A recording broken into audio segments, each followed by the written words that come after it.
Can you explain a little bit about the the the difference between being truthful in a memoir and exploiting somebody's life? Well, this memoir that I've written um, was really written for myself.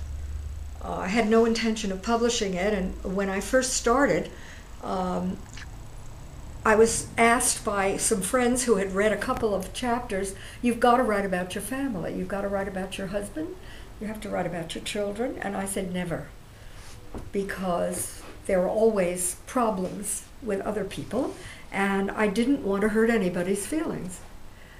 Uh, then I told my husband this, and he said, absolutely not, you're wrong.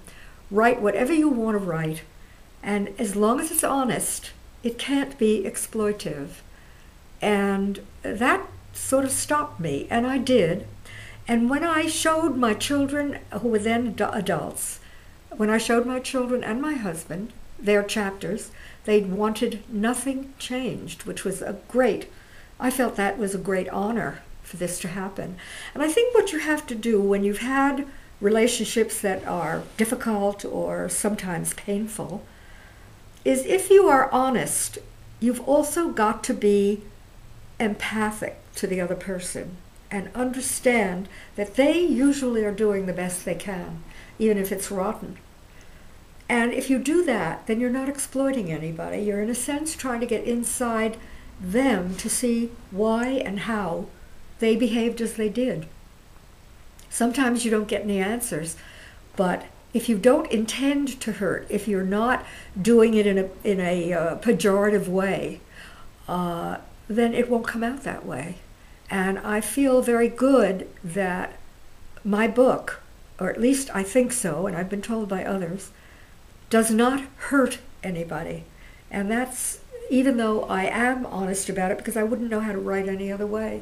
And I learned a lot of this business about honesty from my husband, who was a film editor and director.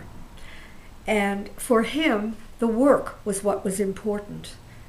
I never thought in terms of self-aggrandizement. Is it going to make me money or anything else? It was just something that I felt had to be written. And it had to be written because I think people's lives, every person has something in common with almost everybody else. And I think it's comforting to know that other people have been through it, no matter how painful, no matter how difficult, and they've survived. And luckily, for me anyway, I've survived.